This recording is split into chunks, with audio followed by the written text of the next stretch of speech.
Assalamualaikum warahmatullahi wabarakatuh.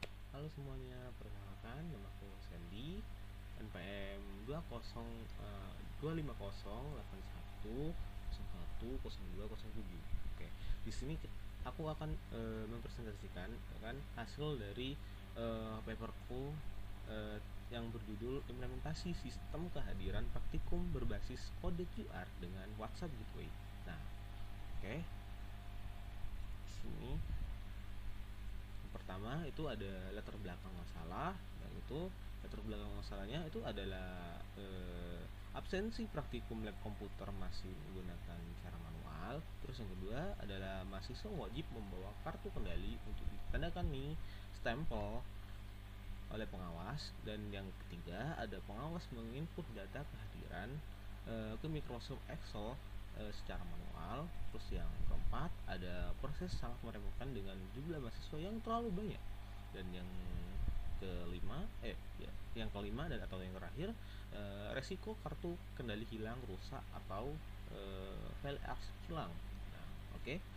Selanjutnya identifikasi masalahnya.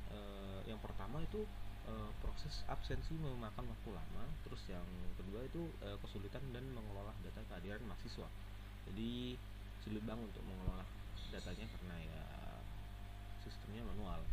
Dan yang ketiga adalah tingginya risiko kehilangan data kehadiran ya, karena papernya bisa hilang atau keselip di mana gitu. Jadinya itu resiko kehilangannya data ini tinggi banget. Nah, yang keempat adalah penggunaan kertas berlebihan atau terlalu buang-buang kertas gitu. Yang kelima, yang terakhir, sistem absensi berkualitas sudah terkoordinasi kampus, namun praktikum masih manual. Jadi kampusnya udah punya sistem perkuliahan ya kan, maksudnya sudah punya kampus sendiri, tapi mereka nggak punya kayak absensi secara website atau secara digital gitu, masih tetap manual. Oke, lanjut. Di sini ada tujuan penelitiannya adalah membuat dan mengimplementasikan sistem kehadiran praktikum berbasis QR. Dan yang kedua itu mempermudah dan mempercepat penginputan data kehadiran praktikum. Terus yang ketiga, mengurangi risiko hilangnya data kehadiran. Yang keempat, meningkatkan efisiensi dan efektivitas proses absensi. Yang kelima atau yang terakhir itu mengurangi penggunaan kertas dengan sistem digital. Oke, lanjut. Terus yang lanjutnya adalah landasan teori. Nah, konsep utama. Jadi ini pengkonsepnya. Jadi konsep utama pertama itu sistem informatika. Sistem informatika memberikan informasi yang mencapai tujuan tertentu melalui informasi manusia, teknologi, dan data. Jadi sistem informasinya ini adalah suatu riset yang meriset di sekitar, terus nanti diimplementasikan menjadi sebuah teknologi yang bisa membantu permasalahan di dunia tertentu. Nah, terus yang kedua itu ada kode QR, barcode 2D yang dapat menyimpan 2089 digit atau 4089 karakter. Nah, terus yang ketiga tuh keunggulan QR code. Keunggulannya tuh penyimpanannya data besar, terus cepat, dapat diakses dengan smartphone dan webcam. Oke, lanjut di konsep utama 2. Konsep utama 2 itu konsepnya adalah nanti kita akan menggunakan WhatsApp Gateway. WhatsApp Gateway itu adalah sistem aplikasi untuk mengirim pesan WhatsApp dan web aplikasi ke nomor tujuan. Terus yang kedua adalah penggunaan API atau yang bisa disebut Application Programming Interface sebagai penghubung antara aplikasi. Jadi ibaratnya API ini suatu kabel gitu dari aplikasi ini ke aplikasi lain, atau ya seperti itu. Nah, terus yang ketiga adalah teknologi web.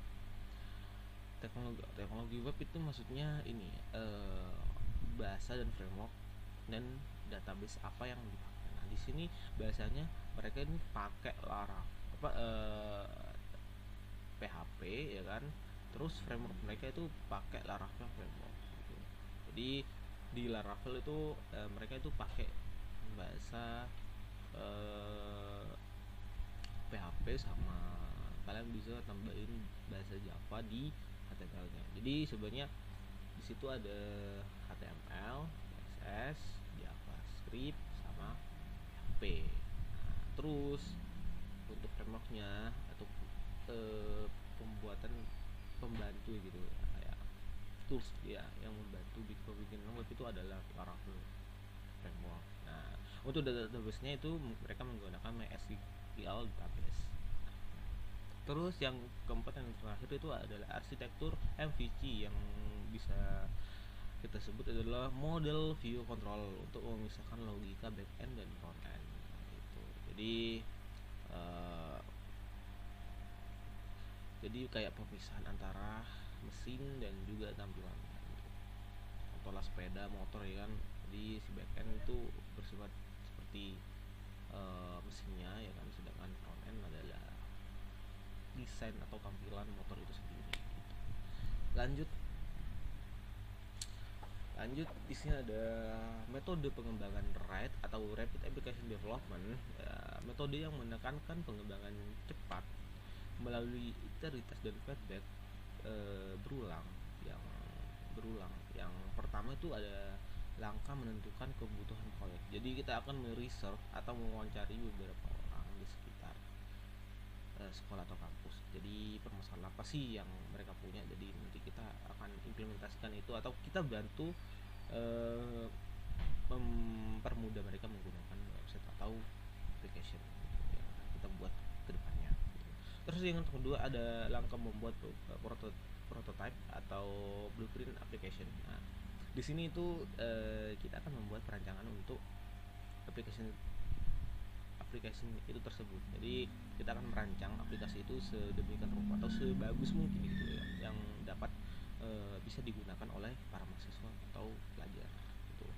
Yang ketiga itu adalah langkah proses pengembangan pengumpulan feedback. Nah, jadi di sini adalah nanti di proses pengembangan ini nanti jadi setelah blueprintnya atau perancangannya sudah selesai, nanti akan ada proses pengembangan. Jadi pengembangannya itu nanti gimana saja, itu nanti apa saja yang fitur yang akan ditambahkan agar aplikasi itu lebih kompleks, maksudnya lebih kompleks, lebih komplit gitu, lebih komplit dan juga dapat membantu para mahasiswa atau pelajar gitu. Terus yang keempat itu adalah implementasi dan finalisasi produk. Jadi implementasi itu kayak kita nge-create atau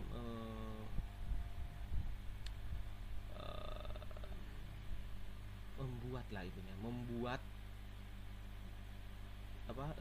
aplikasi atau website yang sudah kita kembangkan tadi ya kan, yang sudah kita rancang juga ke bentuk nyatanya gitu. Jadi di situ kalian akan bertemu dengan untuk pengodingannya ya kan, pembuatan aplikasi secara awal gitu. Dan juga di sini adalah financial product. Jadi nanti setelah aplikasi sudah jadi, nanti akan ada sesi di mana kalian akan testing dulu ya kan, aplikasi apakah ada bug atau tidak gitu. Setelah sudah selesai no bug gitu, jadinya langsung aplikasi itu dipublikasi gitu, bisa digunakan oleh para mahasiswa dan pelajar gitu. Ya, keunggulannya lebih efisien dibandingkan waterfall atau pengembangan lebih cepat gitu. Terus analisis sistem lama. Jadi sistem lama yang kemarin, maksudnya yang menggunakan proses itu adalah praktikumnya mengisi kartu kendali. Jadi sistemnya itu praktikum mengisi kartu kendali. Terus yang kedua menyerahkan kartu ke asisten lab. Terus yang ketiga pengawasan memberikan paraf ke stempel, pengawas memberikan paraf dan stempel. Terus yang keempat pengawas input data ke Microsoft Excel. Nah, yang kelima kartu dikembalikan ke mahasiswa. Terus yang keenam itu file Excel diserahkan ke dosen pengambil kampus sebagai laporan gitu. Jadi kalian bisa lihat untuk flowchart sendiri untuk kayak rancangannya itu di sini. Di sini udah saya sini ya. Sinilah. Di sini ya kan, di sini sudah saya lihatkan ya kan. Foto untuk flowchart itu kayak mana. Itu bisa kalian lihat di situ. Oke, lanjut. Oke, sistem barunya itu nanti itu yang pertama dari sistem absensi berbasis web dengan scan QR. Terus yang kedua, kode QR dibuat berdasarkan NIM mahasiswa yang terdata. Terus yang ketiga, absensi yang hanya dapat dilakukan pada waktu praktikum yang ditentukan. 4, notifikasi otomatis melalui WhatsApp setelah absensi berhasil. Terus yang kelima, database tersimpan otomatis dalam database, data tersimpan otomatis dalam database sistem. Untuk proses sendiri kalian bisa lihat di sebelah sini ya kan. Nah, di situ ada admin, terus ada kelas mahasiswa, praktikumnya apa, terus tanggalnya kapan, terus nilainya berapa gitu. Nah, setelah itu dia masuk ke sistem lempar ke database untuk penyimpanan, dan juga sistem juga akan memberikan notifikasi ke WhatsApp. WhatsApp akan memberikan chat ke user ke mahasiswa atau pelajarnya. Terus pelajar di situ akan scan ya, membarcode kan, barcode-nya itu set, langsung dia akan masuk lagi ke sistem, dan sistem akan melempar lagi ke list input itu tadi, dan juga sistem juga akan masukin ke database juga ke WA. Itu berulang nanti gitu kan. Setelah masuk ke inputan itu, dia akan masuk ke lapor ke admin lagi gitu. Oke, lanjut. Ada fitur-fitur aplikasi. Fitur aplikasinya itu yang pertama adalah halaman login untuk halaman login untuk aplikasi pengguna. Terus yang kedua ada dashboard untuk monitoring keseluruhan sistem. Yang ketiga, manajemen data kelas dan data praktikum. Terus yang keempat, manajemen data mahasiswa dan QR code. Yang kelima adalah absensi praktikum dalam fitur scan QR. Terus yang keenam, data kehadiran yang tersimpan dan dapat diekspor. Terus yang ketujuh ya kan, integrasi WhatsApp gateway untuk notifikasi real time. Nah, jadi di situ kalian akan lihat lah halaman login untuk kalian bisa login ya kan ke aplikasinya. Terus yang kedua ada dashboard untuk monitoring. Jadi di situ biasanya ada untuk fitur admin ya kan, untuk monitoring kalian gitu. Terus yang ketiga itu manajemen data kelas dan data praktikum. Jadi manajemen data-data yang sudah tersusun gitu, terinput ya kan di database. Apa itu manajemen data mahasiswa dengan kode QR. Jadi nanti prosedurnya akan lebih terstruktur karena menggunakan basis kode QR code gitu, generated. Dan yang kelima adalah halaman absen praktikum dengan fitur scan QR code. Terus yang keenam, data kehadiran tersimpan dan dia dapat diekspor. Jadi maksudnya diekspor itu diekspor ke kayak Excel gitu atau apa gitu. Itu. Oke, lanjut. Nah, di sini kita kalian bisa lihat ya kan, implementasi sistem screenshot aplikasi. Jadi pengimplementasikan dan juga tampilannya nanti aplikasinya itu kayak mana. Kalian bisa lihat tuh halaman awal kayak patch, halaman login dengan ekstensi. Terus yang ketiga itu ada dashboard dengan survei data praktikum. Terus yang keempat ada halaman data kelas untuk mengelola kelas praktikum. Terus ada yang kelima, halaman data untuk praktikum untuk mengatur jadwal. Itu masih banyak lah. Nah, ini juga yang versi kedua, ada halaman data mahasiswa dengan kode QR. Terus halaman absensi praktikum dengan daftar praktikum aktif tuh. Ada juga halaman scan QR dengan webcam integration. Dan banyak lagi. Dan contoh yang terakhir itu ada contoh notifikasi WhatsApp-nya itu sudah ada di situ. Nah, terus lanjut kita akan mengujian sistem dengan metode black box. Nah, pengujian sistem untuk black box ini gimana sih maksudnya? Jadi pengujian difokuskan pada fungsi sistem dan kemampuan menangani error. Jadi pengujian metode black box ini nanti kita akan melihat apakah ada suatu program atau sintak yang dapat membuat aplikasi itu error atau bisa diakali oleh para mahasiswa gitu. Jadi kita harus mendebugging sendiri aplikasi ini gitu. Jadi yang pertama, skenario pengujiannya itu adalah yang pertama, scan QR code pada hari dan waktu yang sesuai. Jadi kita lihat nih QR code-nya bisa di scan di hari dan waktu yang sesuai enggak. Kalau nggak sesuai berarti wah ini parah, harus di program ulang gitu. Maksudnya programnya harus diperbaiki, beberapa harus diperbaiki. Nah, scan QR code di luar jadwal praktikum. Nah, Jadi kalau seandainya tiba-tiba kalian scan di jadwal yang berbeda, jadi kayak gimana ya, berarti kan programnya ini agak problem ya kan. Terus yang ketiga itu ada scan sebelum waktu praktikum. Nah, ini juga kalian belum belum praktikum udah scan QR dan kalian sudah terakses gitu, sudah terabsen. Wah, parah ini. Terus yang keempat adalah scan QR kode setelah waktu praktikum terakhir. Ini sama saja seperti yang tadi. Terus yang kelima, scan QR code dengan kelas yang tidak sesuai. Jadi contoh kalian QR code QR code yang di kelas yang berbeda. Contoh kalian di kelas A, terus kan malah nge-scan untuk QR code kelas B. Jadi ya nanti nggak akan bisa. Kenapa ya? Karena di datanya di data kelasnya itu kalian ada di kelas A bukan di kelas B. Jadi nggak akan bisa. Tapi kalau seandainya bisa, berarti penstruktur data atau pengumpulan